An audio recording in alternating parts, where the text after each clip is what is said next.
মিজানুর রহমান আজহারী নামে এক মুনাফেক কাফের বাচ্চা ওয়াহাবি সালাফি নাস্তিক পোলারে দেখতে।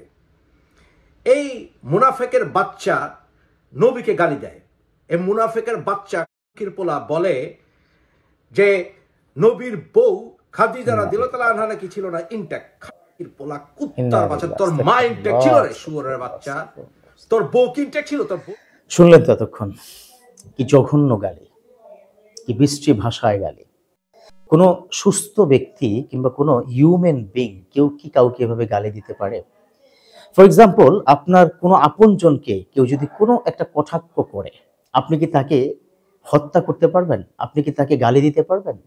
বিশ্বনবী কিন্তু স্পষ্ট কি বলে দিয়েছেন, হাদাথা কাযাবা, অর্থাৎ যে ব্যক্তি কথা বলে এবং মিথ্যা গালিগুলো দেয় সে ব্যক্তি কিন্তু আল্লাহর জান্নাতে যেতে পারবে না।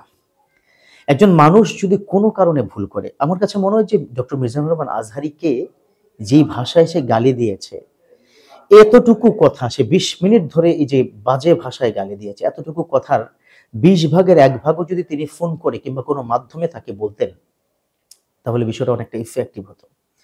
মনে রাখবেন, কেউ যদি কোনো অপরাধ করে আর আপনি যদি তাকে গালি দিয়ে দূরে সরিয়ে রাখেন, সে মানুষটি কিন্তু রেকটিফাই হবে না।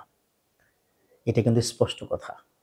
আর এই ফোকাল পয়েন্টটাতে যদি আমরা আসি, যে ডক্টর মিজানুর রহমান আজহারী আজ প্রত্যেকটা প্রোগ্রামে 10 লক্ষ 20 লক্ষ 25 লক্ষ পর্যন্ত লোক হচ্ছে, তারা কি কেউ আলেম নয়?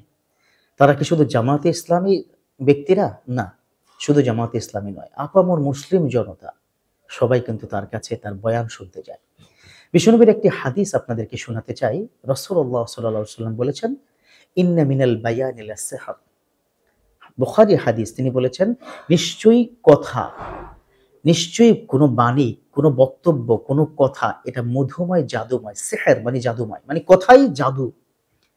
রাসূলুল্লাহ সাল্লাল্লাহু আলাইহি ওয়াসাল্লাম তিনি যখন মক্কার প্রতিটি প্রান্তরে গিয়ে দ্বীনের দাওয়াত দিতেন, যারা কাফের ছিল, কট্টর কাফের, কোনোভাবে ইসলাম ধর্ম গ্রহণ করবে না, তারা পর্যন্ত নবী সাল্লাল্লাহু আলাইহি ওয়াসাল্লামের খুব কাছাকাছি গিয়ে তার কথাগুলো শুনতো। তার মানে হচ্ছে আমার নবীর কথা কিন্তু জাদুময় ছিল। তেমনি ডক্টর মিজানুর রহমান আজহারী, আল্লামা সাইদ রাহমাহুল্লাহ, তাদের কথা কিন্তু ততটা জাদুময় ছিল, যার কারণে কোনো টিকিট নেই, কোনো টাকার অপশন নেই। ইভেন এতগুলো 15 লক্ষ লোক কোনো রাজনৈতিক দল যদি নিয়ে আসতে হতো, তাহলে মিনিমাম 15 কোটি টাকা খরচ হতো, সেটাও নেই। শুধু একটা প্যান্ডেলের খরচ তারা করছে, শুধুমাত্র ডক্টর মিজানুর রহমান আজহারীকে মঞ্চে বসিয়ে দিচ্ছে, লক্ষ লক্ষ শ্রোতা সেখানে চলে যাচ্ছে। কার জন্য? আল্লাহর কথা শোনার জন্য। হ্যাঁ, ডক্টর মিজানুর রহমান আজহারী তিনি যে গুণামুক্ত ত্রুটিমুক্ত কোনো ব্যক্তি, এটা I don't believe at all. তার মধ্যেও ভুল ত্রুটি থাকবে, কিন্তু ভুলগুলো শুধরে দেওয়া অন্য মুসলমানের দায়িত্ব, কিন্তু এইভাবে নয়। মুফাসসিল যে সাবেক নাস্তিক, আপনারা তাকে জানেন, যে সাবেক নাস্তিক কত জঘন্যভাবে আমার নবীকে গালি দিয়েছিল। একটা সময় সে হয়তো সেটা ভুল বুঝতে পেরেছে, তো যে নবীকে গালি দিয়েছিল তার তো গালির স্বভাব যায়নি। মনে রাখবেন, সে কিন্তু নবীর ওয়ারিস, তাকেও কিন্তু সে গালি দিবে। সে কিন্তু যে আল উলামা ওয়ারাসাতুল আম্বিয়া যে হাদিসটি রয়েছে, আপনারা জানেন যে নবীর ওয়ারিস হচ্ছে উলামায়ে কেরাম, তাদেরকে গালি দিতে সে কুণ্ঠাবোধ করেনি। কত বিশ্রী ভাষায়, কত জঘন্য ভাষায়, আমি আর রিপিট করতে চাই না। সো এই স্ল্যাং স্পিচগুলোতে একটা মানুষকে শুধু ক্ষতবিক্ষত করছে তেমনটি নয়, গোটা মুসলিম জাতিকে, 16 কোটি মুসলমানকে সে আঘাত করেছে। বিচারটুকু আপনাদের কাছেই দিলাম। গালি দেওয়া হারাম। হারাম কাজ একটা নয়, কয়েক, মানে এখানে লাগাতার তার র্যান্ডম সে কি গালিগুলোকে দিয়েছে। 2 নম্বর হচ্ছে কাকে দিয়েছে? একজন আলেমকে দিয়েছে। 3 নম্বর ইস্যু হচ্ছে তার কোনো ভুল থাকলে, যেমন কাউবয় যেটা কি বলেছিল, বা সিক্স প্যাক তো এখনকার কথা নয়, এটা তো আরো 6 বছর 7 বছর আগের কথা। এবং সে প্রকাশ্যে এসে কিন্তু ক্ষমাও চেয়েছে, আমি ভুল করেছি, সিক্স প্যাক বলেছি। এবং রাসূলুল্লাহ সাল্লাল্লাহু আলাইহি ওয়াসাল্লামের যে সহধর্মী খাদিজাতুল কুবরা রাদিয়াল্লাহু তাআলা আনহার ব্যাপারে তিনি যে বলেছিলেন ইনট্যাক্ট ছিল না, মেটাফোর শব্দ তিনি অনেকগুলো ইউজ করেছেন। যদিও মেটাফোর শব্দটা বোঝার মতো যোগ্যতা হয়তো মুফাসসিল ইসলামের নেই, কিংবা তার যারা অনুসারী তাদেরও হয়তো নেই। মনে রাখতে হবে, মেটাফোর শব্দকে নিয়ে মূল শব্দের দিকে যেন ধাবিত না হয়। তারপরেও একজন দাঈল আল্লাহকে খুব চমৎকার করে সতর্কতা অবলম্বন করে দিনের প্রচার করতে হবে, দিনের দাওয়াত দিতে হবে, এটা চূড়ান্ত কথা। আমিও কিন্তু আমার ভেরিফাইড পেজে আমি কি বলেছিলাম যে না, আমাদের doctor Mizanur Rahman Azhari right now he is a idol, Islamic idol, superstar, Islamic megastar in our country, especially আবার এই দেশের লক্ষ লক্ষ যুবক তরুণের কিন্তু সে একজন আইডল। তার কথা বলতে হবে বুঝে শুনে, মেপে। আশা করি তিনিও বুঝতে পারবেন এবং মোফাজ্জল ইসলামের শাস্তি কামনা করছি।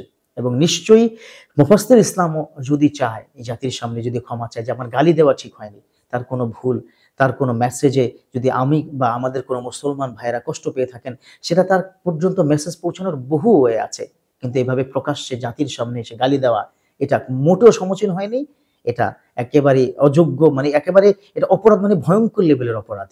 তার উচিত আবার জাতির সামনে এসে গালি দেওয়ার জন্য ক্ষমা চাওয়া, তাকে অনুরোধ করা যে ডক্টর মিজানুর রহমান আজহারি, আপনি যখন কথা বলবেন একটু ভেবে চিন্তে বলবেন, লক্ষ মানুষ আপনাকে দেখছে।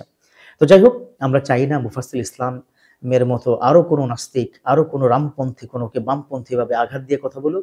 সেজন্য I would like to request from bottom my heart, my two brothers, Muslim brothers. Number one, Mufazzal Islam, আপনি জাতির সামনে ক্ষমা চাইবেন এবং আপনি তাকে রেকটিফাইয়ের জন্য আপনার প্রপোজাল আপনি দিবেন। Number two, doctor Mizanur Rahman Azhari মহোদয়কে আমি বলবো, আপনি যখন কথা বলবেন, then you have to think more and more time.